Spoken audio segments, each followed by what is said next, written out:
आज हमको पढ़ना है सेल एंड सब सेल कॉन्सेप्ट के बारे में। इसके बारे में हमने कल थोड़ा सा पढ़ चुका था। उसके अकॉर्डिंग क्या है, ये जो दिया है ये समरफेल्ड ने दिया है और इसमें उन्होंने इसके अकॉर्डिंग क्या है, according to him when electron is given energy only to change a subcell, the same amount of energy is released when it comes back to the initial state। क्या होता है कि जब भी इलेक्ट्रॉन किसी एनर्जी लेवल में घूमता है तो वो क्या करता है कि कुछ एनर्जी लेकर अपने सब सेल में चला जाता है और फिर एनर्जी को छोड़ करके वापस से उसी अपनी प्रारंभिक स्थिति में आ जाता है। Very fine lines are observed in the spectrum, so obtain the width of line in the spectrum happened upon the energy observed by the electron। तो उन्होंने बताया कि जब इलेक्ट्रॉन एक एनर्जी लेवल से दूसरे में जाता है तो इससे जब हम स्पेक्ट्रम में देखते हैं तो हमको बहुत छोटी छोटी जो लाइंस हैं वो दिखाई देती हैं और K L M N cells have 1, 2 और 3 and 4 सब सेल रिस्पेक्टिवली। और जो सब सेल हैं, जो पहली दूसरी तीसरी जो सब सेल होंगी उसको हमने के एल एम एन जो है वो नाम दिया जाता है। The number of sub cell in a cell is equal to the cell number. और जो सब सेल जो रहते हैं वो सेल नंबर के इक्वल ही उनका नंबर होता है। In cell number 4n there are 4 sub cell. जैसे कि 4n अगर हमने किसी सेल का नंबर दिया है तो ये शो करेगा कि उसमें 4 सब सेल हैं। These sub cell are denoted by SPDF symbols. और इन सब सेल को हम SPDF से शो करते हैं। KLMN जो है वो सेल्स को शो करेगा और SPDF जो है वो सब सेल को शो करेगा। These are the first letter of the nature of the spectrum. तो ये जो हमने SPDF जो नाम दिया है वो क्या कर रहा है, स्पेक्ट्रम में जो हमको नेचर मिल रहा है लाइंस का उसके फर्स्ट लेटर को शो करता है। जैसे कि S शो करेगा शार्प को, P करेगा प्रिंसिपल को, D करेगा डिफ्यूज को और F करेगा फंडामेंटल को। तो ये होते हैं हमारे सब सेल। अब हमको पढ़ना है dual nature of matter and light. Matter और लाइट का ड्यूल नेचर पढ़ना है। तो मैटर और लाइट का ड्यूल नेचर क्या होता है, Newton proposed the conceptual theory of light according to which light is a stream of particles corpuscles। तो जो न्यूटन है उन्होंने उनकी थ्योरी के अकॉर्डिंग जो लाइट होता है वो छोटे छोटे स्ट्रीम्स या पार्टिकल के रूप में रहता है जिसको हम कार्पोसेल्स कहते हैं।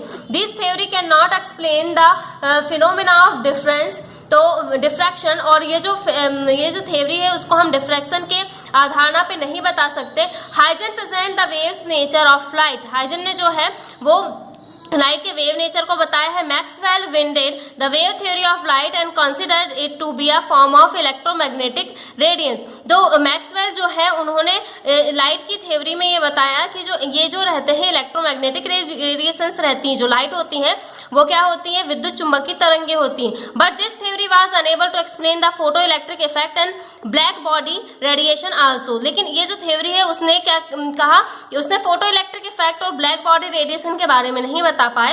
Hence, Max Planck proposed the quantum theory of light। इसलिए जो प्लांक जो साइंटिस्ट हैं उन्होंने क्वांटम थ्योरी दिया लाइट के लिए। This theory was further extended by Einstein. और इसी थ्योरी को आगे जो है विस्तार से किसने बताया है, आइंस्टीन ने। This theory exhibits the dual nature of light. ये थ्योरी जो है वो लाइट की द्वि प्रकृति को शो करती है। अकॉर्डिंग टू हिम, इस थ्योरी के अकॉर्डिंग क्या है, light waves travel in the form of small bundles. जो लाइट होते हैं वो छोटे छोटे बंडल के रूप में में मूव करते हैं जिसको हम क्वांटा कहते हैं। यानी जो लाइट है वो छोटे छोटे एनर्जी के फॉर्म में या एनर्जी के बंडल के फॉर्म में फ्लो करती है जिसको हम क्वांटा कहते हैं। Inspired by the above theory, इस थ्योरी से इंस्पायर होकर Louis de Broglie assumed the dual nature of matter similar to light. तो जो डी ब्रॉगली है उन्होंने क्या किया कि जो हर एक मैटर है, मैटर के सिमिलर जो है वो लाइट के भी ड्यूल प्रकृति को उन्होंने शो किया। According to him, particle of a substance is motion exhibit wave nature also. उन्होंने बताया कि जितने भी सब्सटेंस का जो मोशन होता है उसमें पार्टिकल के साथ साथ वेव नेचर के थ्रू यानी कि तरंगों के रूप में भी और पार्टिकल के रूप में, दोनों के रूप में वो मूव करते हैं। This concept propose the dual nature of matter. इसी को हम किसी भी पदार्थ की द्वैध प्रकृति कहते हैं। This concept of de Broglie was also supported by Einstein. और डी ब्रॉगली के इस कॉन्सेप्ट को आइंस्टीन ने भी सपोर्ट किया। तो डी ब्रॉगली की इक्वेशन निकालना ये बहुत इंपॉर्टेंट है। तो डी ब्रॉगली इक्वेशन क्या बताती है, लाइट की ड्यूल नेचर को बताती है। ठीक है, इन 1924 de Broglie suggested that electron like light has a dual character, that is it poses particle as well as wave nature। उन्होंने डी ब्रॉगली ने 1924 में इलेक्ट्रॉन के लिए सजेस्ट किया कि इलेक्ट्रॉन के जैसे ही जो लाइट होती है उसमें दो ड्यूल कैरेक्टर पाए जाते हैं।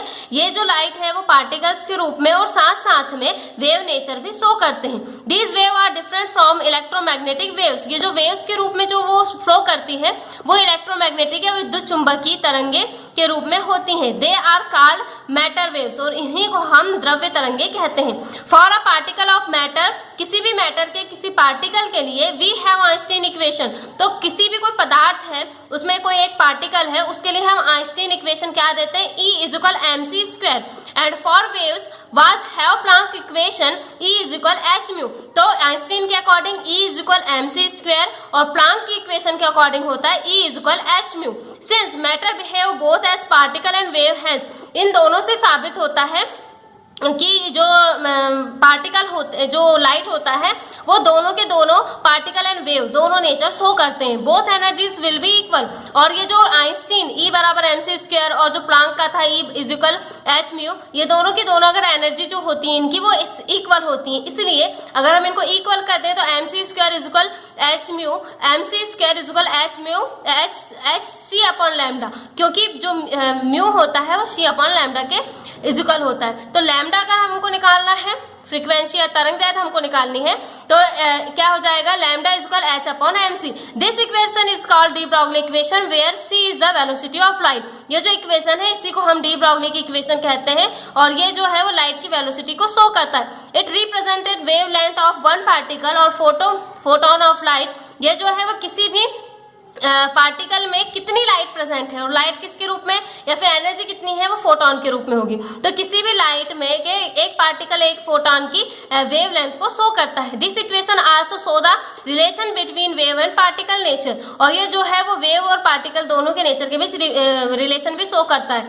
For a normal material particle such as electron de Broglie equation can be written as. अगर किसी भी एक पार्टिकल या इलेक्ट्रॉन को हम ले तो उसके लिए डी ब्रॉगली इक्वेशन क्या बनेगी, lambda equal h upon mc और mv equal h upon lambda. तो ये आपका इंपॉर्टेंट है, ठीक है। अगर हम v वेलोसिटी ऑफ पार्टिकल माने m equal mass of particle, यानी कि उस पार्टिकल के जिसके बारे में हम जानना चाह रहे हैं उसकी वेलोसिटी v है और मास m है, तो mv जो है उसका मोमेंटम है, संवेग है।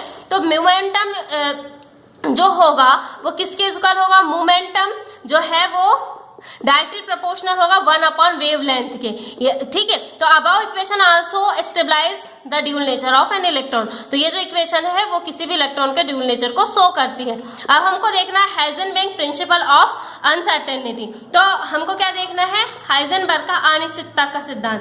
Due to the wave motion of electron its position can not be determined. क्या होता है, इलेक्ट्रॉन हमेशा जो है वो किसी भी एटम में जो इलेक्ट्रॉन होते हैं वो हमेशा मूव करते रहते हैं, इसलिए इसकी करेक्ट पोजीशन को जानना बहुत मुश्किल होता है। In 1927 Heisenberg proposed an important theory regarding atomic structure. Heisenberg ने 1927 में एटॉमिक स्ट्रक्चर पर बेस एक थ्योरी दी। According to him to this principle, तो उन्होंने जो थ्योरी दी उसके प्रिंसिपल के अकॉर्डिंग क्या है, it is not possible to determine simultaneously the position and movement of a small moving particle। उन्होंने कहा कि ये बिल्कुल मतलब असंभव है कि किसी भी मूव करते हुए पार्टिकल की एक साथ हम उसकी मूवमेंट और मतलब पोजीशन के बारे में बता सकें, ठीक है। such as an electron with entire certainty. क्या होता है कि उसमें हमेशा जो होती है इलेक्ट्रॉन में जो होती है वो क्या होती है, उसका सही पता लगाना बहुत मुश्किल होता है। इनसर्टेनिटी मतलब अनिश्चितता होती है। If del x is the uncertainty in position and del p is the uncertainty in movement, तो अगर हम डेल एक्स जो है वो अनिश्चितता माने उसकी पोजीशन में और डेल पी जो है वो अनसर्टेनिटी माने उसकी मोमेंटम में, then their product is equal to the greater than h upon 4 pi that is. तो क्या होगा कि इस अगर हम अनसर्टेनिटी माने, दोनों को मान ले, अगर पोजीशन और मूवमेंट को दोनों का अनसर्टेनिटी मान ले, तो ये इसका जो प्रोडक्ट होगा del x into del p, ये जो प्रोडक्ट है वो ग्रेटर देन होगा किससे, एच अपॉन 4 से। या फिर हम del x into m into del v माने तो ये ग्रेटर देन होगा एच अपॉन 4 से, जहां पे डेल पी क्या है, एम डेल वी जो है वो इसके जुगल है। तो ये होता है आपका हाइजेनबर्ग का अनसर्टेनिटी का कॉन्सेप्ट। ठीक है, अब नेक्स्ट देखना है हमको कॉन्सेप्ट ऑफ ऑर्बिटल, यानी कक्षकों का सिद्धांत क्या है। N atomic orbital is the wave function for a electron in hydrogen और इन अ एटम और इन सिमिलर टू हाइड्रोजन। किसी भी एटम का जो ऑर्बिटल होता है उसका वेव फंक्शन या तरंग फलन जो होता है वो इलेक्ट्रॉन, किसी भी इलेक्ट्रॉन का जो होता है वो किसी भी हाइड्रोजन के एक एटम या आयन के बराबर होता है। The probability of finding an electron at a point within an atom is directly proportional to the, ये जो फंक्शन दिया है आपका फाई एट दैट पॉइंट। तो क्या होती है कि जो इलेक्ट्रॉन के जो किसी भी कंडीशन में जो पॉइंट होता है या उसकी जो स्थिति है वो किसके प्रोपोर्शनल होती है, इसी किसके फंक्शन के प्रोपोर्शनल होती है। ठीक है, a number of wave function are possible for an electron, hence a number of atomic orbital are there in an atom. तो ये जो नंबर है फंक्शन के वो पॉसिबल होता है कि इलेक्ट्रॉन के नंबर के या पोजीशन को बता सकता है। ठीक है, तो इसमें क्या होता है, कॉन्सेप्ट ऑफ ऑर्बिटल क्या कहता है, hence N orbital may be defined as the region of space